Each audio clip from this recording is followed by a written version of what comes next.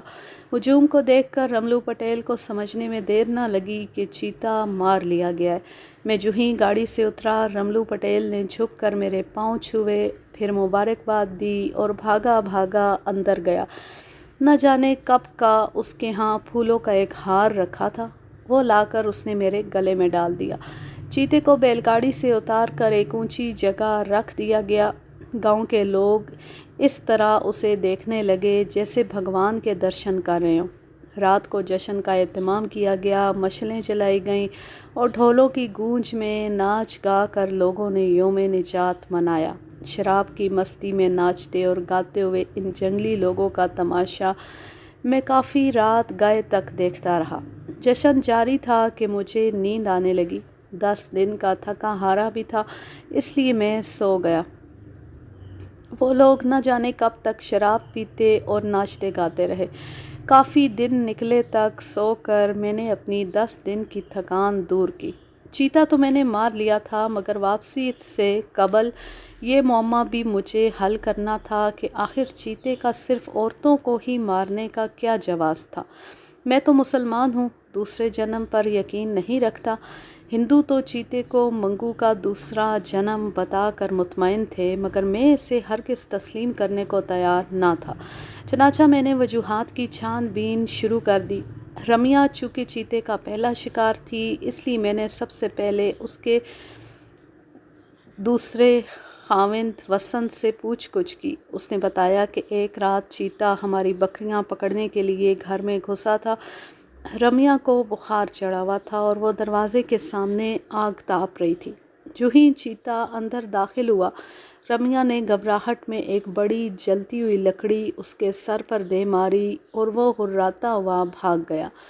دوسری رات وہ پھر آیا۔ رمیا اور میں سو رہے تھے۔ اس نے بکریوں کو پکڑنے کی بجائے جو ہی رمیا کو دبوچا، اس کی چیخ نکل گئی۔ اس سے پہلے کہ میں اٹھ کر کچھ کرتا، وہ رمیا کو لے گیا۔ میں کلہاڑی لے کر اس کے پیچھے بھاگا، مگر وہ غائب ہو چکا تھا۔ دوسرے دن صبح قریبی جنگل میں رمیا کی لاش ملی، جو بالکل صحیح سلامت تھی۔ چیتے نے اسے صرف مار ڈالا تھا، کھایا بالکل نہیں تھا۔ اس کے بعد اس نے اسی طرح کئی عورتوں کو اپنے ظلم و ستم کا نشانہ بنایا۔ وسنت کے اس بیان سے معاملہ سمجھ میں آ گیا۔ رمیا نے چیتے کو جو جلتی لکڑی ماری تھی، اس کا نشان اس کے سر پر موجود تھا۔ انتقام کا جذبہ چیتے کی سرشت میں۔ پہلے تو اس نے رمیا سے بدلہ لیا، اس کے بعد وہ ہر عورت کا دشمن ہو گیا اور سب عورتوں سے انتقام لینا شروع کر دیا۔ اس کے برعکس مقامی ہندو لوگوں کا یہ خیال تھا کہ منگو نے چیتے کی صورت میں دوسرا جنم لے کر سب سے پہلے تو اس سے بدلہ لیا، اس کے بعد ہر عورت کو بے وفا تصور کر کے عورتوں کو بطور سزا اپنے ظلم و ستم کا نشانہ بنانا شروع کر دیا۔ ان کا یہ موقف بڑا بودا اور بے وزن معلوم ہوتا تھا، مگر وہ دلیل کو تسلیم نہیں کرتے تھے، حالانکہ میرا کہنا چیتے کی عادات و اطوار کے عین مطابق تھا، جسے وہ غلط قرار دیتے اور اپنے خیال کو بالکل صحیح مانتے۔